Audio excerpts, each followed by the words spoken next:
El día de hoy hablaremos de la bioseguridad en hospitales, específicamente en el servicio de nutrición. Las normas de bioseguridad en el hospital tienen la finalidad de evitar que como resultado de la actividad asistencial se produzcan contaminaciones, infecciones entre el personal y los pacientes o usuarios que acuden para su atención. Se trata de medidas que operativamente tienden a proteger tanto al paciente como al personal de salud y su utilización tiene un carácter obligatorio. Un buen programa de atención a la bioseguridad alimentaria intenta reducir la incidencia de la enfermedad producida por los alimentos y proporcionar un suministro de alimentos más seguro apoyándose en la investigación, la educación y las actividades de los servicios responsables para atender la nutrición. Estas normas en los servicios de nutrición reducirán significativamente el riesgo de intoxicaciones tanto para el personal de salud como para los pacientes, protegiéndolos de contaminación y contribuyendo así a mejorar la calidad del servicio.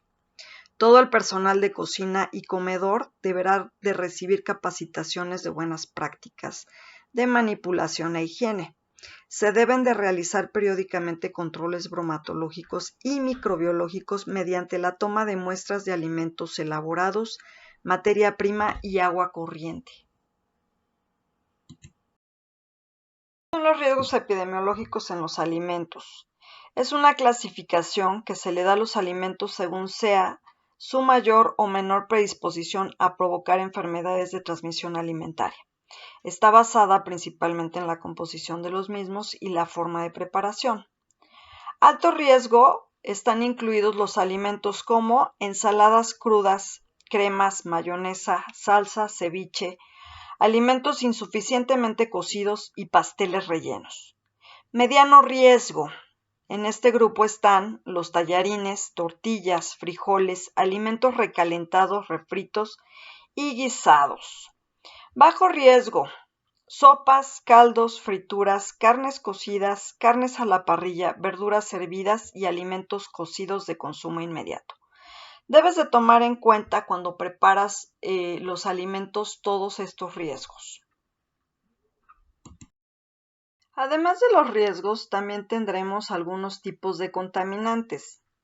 Entre ellos tenemos los contaminantes biológicos. En este grupo encontraremos a los microbios y sus toxinas, parásitos e insectos, plantas y animales venenosos. Los químicos, insecticidas, detergentes, metales pesados, principalmente el mercurio y el plomo, medicamentos, colorantes y aditivos no autorizados. En el grupo de los físicos encontraremos polvo, piedras, restos de madera. Y los radiactivos, pues principalmente las radiaciones. El personal de servicios de alimentos debe de seguir las siguientes pautas de bioseguridad. Lavado de manos.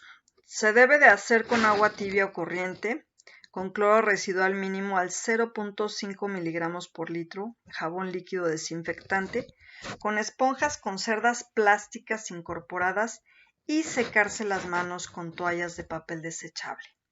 La técnica de lavado es mojar la piel de manos, dedos, uñas y muñeca con agua tibia. Tomar el jabón líquido hasta lograr espuma, cepillándose las uñas, enjuagar con abundante agua y secar con papel toalla y cerrar la llave con las mismas toallas. La frecuencia debe de ser al ingresar a su lugar de trabajo y al retirarse, después de tocar las bolsas de residuos, después de ir al baño, al usar pañuelos o tocar objetos personales o de pacientes, al iniciar cualquier tarea y después de manipular alimentos crudos. El personal que sirve los alimentos deberá de lavarse las manos antes y después de servir cada comida, desayuno, colación, almuerzo, merienda, cena y refrigerio. Luego de estar en contacto con utensilios que usa el paciente y después de limpiar mesas de comer, el personal debe además asistir con baño diario todos los días.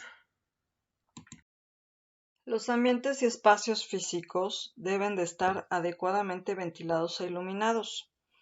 En el caso de las mesas de trabajo donde se manipulan los alimentos, se ubicarán en un lugar cercano al lavadero y deben de ser de material sólido con superficie lisa, impermeable, anticorrosiva y de fácil limpieza. Las paredes deben de estar pintadas con pintura lavable y debe de ser de color claro hasta una altura de por lo menos 2 o 3 metros. Los pisos deben de ser de material liso para facilitar la limpieza. Las despensas y cámaras frigoríficas deberán de estar bien ventiladas. La cocina tendrá campanas extractoras conectadas a un ducto de ventilación exclusivo para ello. Las instalaciones deberán tener suministro de agua caliente y fría para la preparación de alimentos y para los diferentes procesos de limpieza. Todos los utensilios de cocina se mantendrán limpios en un armario cerrado. Los hornos y los fregaderos, los carros de servicio se limpiarán a diario. Las partes móviles de las máquinas para preparar alimentos se deben de desmontar y lavarlas sumergiéndolas en una solución desinfectante. La basura se pondrá en un contenedor provisto de una tapa hermética y se vaciará cada día para limpiarlos y desinfectarlos.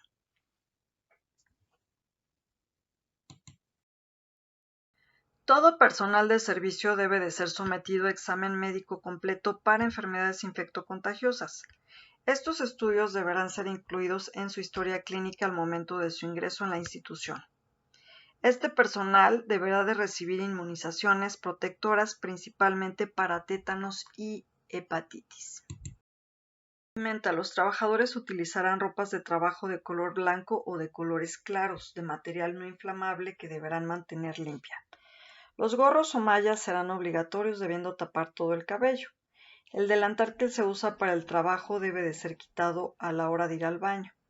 El personal que trabaja con alimentos no debe de usar joyas, ni brazaletes, ni tener las uñas largas, ni pintadas para evitar la contaminación. Los zapatos deben de estar completamente cerrados y deben de ser antiderrapantes. Los uniformes en su totalidad deben de ser lavados al terminar la labor diaria y serán de uso estrictamente personal. Respecto al control de la salud, el personal debe de informar de manera inmediata cuando sufre enfermedades gastrointestinales, gripe, resfríos, tos, faringitis, heridas o llagas en la mano, y debe de contar con certificado de salud todo el personal. Ahora hablaremos de las actividades dentro del servicio de alimentos. Para la recepción de materias primas, es necesario revisar que se encuentren en buenas condiciones, limpias y sin materias extrañas.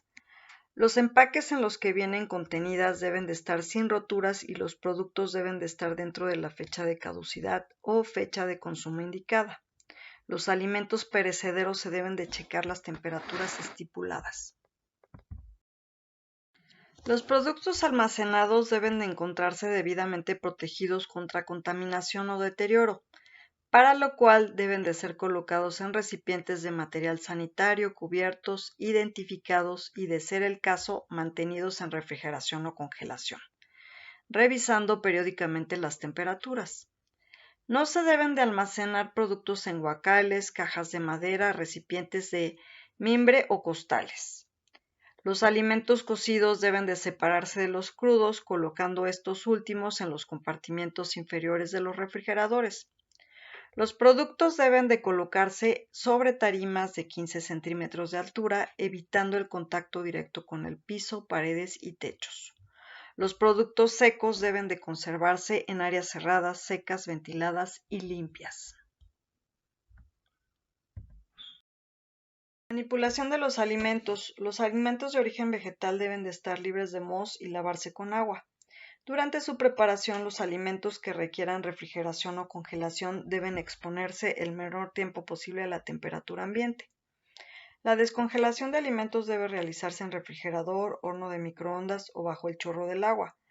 Las tablas y utensilios que se emplean para manipular alimentos crudos deben de ser diferentes a los usados para los cocidos. Los recipientes y utensilios empleados para servir deben de ser lavados al menos cada 4 horas y al final de la jornada. Deben desincrustarse, lavarse y desinfectarse con yodo, cloro o por inmersión de agua caliente a temperaturas de 75-82 grados centígrados por medio minuto o más. También todos los equipos, mesas de trabajo y utensilios deben desincrustarse, lavarse y desinfectarse después de cada uso y antes de manipular productos diferentes a los que previamente se trabajan. Al final de la jornada, los trapos para la limpieza de las mesas y superficies de trabajo deben encontrarse limpios, debiendo lavarse y desinfectarse después de cada uso. Los depósitos de basura deben de quedar vacíos y limpios al final de toda la jornada. Transporte de alimentos. Estos deberán de ser preferiblemente llevados en transportes de carros térmicos o bandejeros, en un ascensor o montacargas de uso exclusivo para este fin. En el caso de no contar con el uso exclusivo de los carros, se deberán de transportar herméticamente cerrados o cubiertos totalmente con material resistente al calor, a fin de evitar su posible contaminación durante el transporte. Eliminación de residuos. Los residuos se colocarán dentro de bolsas de polietileno de tamaño adecuado que se repondrán cada vez que se evacúan los residuos. La frecuencia de eliminación será de acuerdo al volumen de los residuos existentes, no superando las 8 horas dentro de la cocina, y siempre se retirarán las últimas bolsas al finalizar la jornada de trabajo. Eliminación de plagas. Se deberá de contar con un programa con insumos aprobados por los entes competentes y colocados en lugares que no afecten la calidad de los alimentos. Ya por último, podemos concluir que la bioseguridad en el Departamento de Nutrición y Alimentos debe de ser considerada para mantener un servicio saludable. Se debe de capacitar frecuentemente al personal para que se sigan los mecanismos de calidad y control y tener los mejores estándares en las instituciones.